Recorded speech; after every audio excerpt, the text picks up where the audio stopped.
komunikasi. Sahabat Umar datang ketika Ustaz Umar jadi makmum, sahabat yang lain baca pakai qiraat. Saya diajarin begini sama Rasulullah, saya juga diajar begini, dua-duanya ngaku diajar Rasulullah. Akhirnya datang ke Rasulullah, ya iqra, wa hakadha unzil, iqra wa hakadha unzil. Wa qala innama unzila al-Qur'an ala sab'ati ahruf. Kayak gini siap bacanya, karena nanti dikirim tuh ada yang cocok lahjahnya. Dulu kan berdasarkan dialeknya. Antara orang Betawi dengan Indonesianya berbeda lahjah. Dan ini bacaan Rasulullah, semuanya bacaan Rasulullah. Sekarang di Indonesia sudah dimasukkan ke dalam musabaqah tilawatil Quran, masuk cabang. Namanya cabang ilmu qiraat, sudah ada. Secara takdirnya ada. Baru Ibnu Katsir dengan Warsh, dengan Nafi', dua riwayat. Dan semuanya bacaan Rasul. Kita baru mempelajari satu daripada 20 riwayat. Kita baru pelajari satu dari 20 riwayat dan semuanya dibacakan oleh Rasulullah SAW. Jadi namanya ilmu. Kalau yang populer di seluruh dunia adalah hafiz. Kalau musabaqah biasanya hafiz yang populer. Dulu Imam Warshi dari Mesir. Kalau di Tunis itu pakainya duri kalau masalah.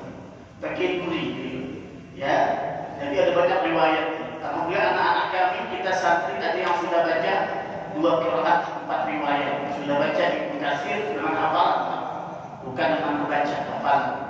Juga Abu Ja'far, Ibnu Wardah dan Ibnu Jabbas. Ini ilmunya ada. Semuanya Rasulullah ajarkan. Diutus karena dialek terkadang di daerah susah, maka menggunakan dialek ini. Dan semuanya dari Rasulullah SAW, dari malaikat, dari Allah Subhanahu Wa Taala, taisiran lil insan, untuk mempermudah manusia.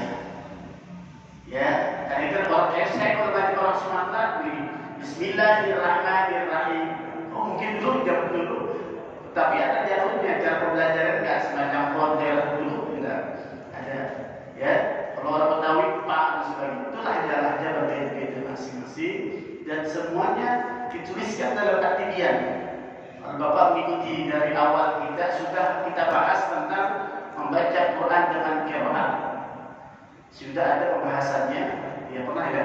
Sudah saya sampaikan ada beberapa dan boleh dipakai, tapi agar tidak timbul fitnah karena ilmu ini ilmu langka. Kalau tidak dihidupkan dan diajarkan, maka akan punah ilmu ini. Yang paling jarang orang Indonesia belajar 21 itu satu-satunya orang Indonesia yang belajar ilmu qiraat di Mesir. Di belakang satu-satunya kuliatul qiraat yang masuk dari Indonesia cuma 1 orang, dan itu beliau yang imam kita ini. Ya, kuliahnya ya, beliau dari Sanawiyah sudah di sana. Sanawiyahnya, kuliahnya juga di kuliatul qiraat. Memang sudah haknya di bidang ilmu qiraat. Dan ada jalur ngafal, mata-mata dan sebagainya. Jadi yang imamin punya ilmunya, ya, yang imamin punya ilmunya dan boleh dipakai dan sah salatnya. Tapi syaratnya tolong dikasih tahu, saya bilang satu kalau tapi dikasih tahu kita baca qiraat ini dengan riwayat ini, ya. Kalau kita di Mesir sudah biasa. Kenapa biasa? Karena nanti tarawih kan 20 rakaat di Mesir, 20 rakaat. Ya, nanti malam ini baca qiraat ini, besok baca qiraat ini, besok baca qiraat ini, seperti ini. Jadi kita udah gak asing lagi. Kalau yang ngaji di pesantren sudah biasa dengan qiraat karena santri-santri sebagian sudah baca qiraat. Semuanya dari Rasulullah, dari Allah Subhanahu Wa Taala. Cuma kita yang mudah saja, yang buat kita yang mana? Kita baca hafiz, kita baca hafiz. Ya, hafiz itu riwayat. Qiraat namanya asyik. Hafiz pun ada 2, asyik punya 2, namanya syu'bah. Ada perbedaan masih.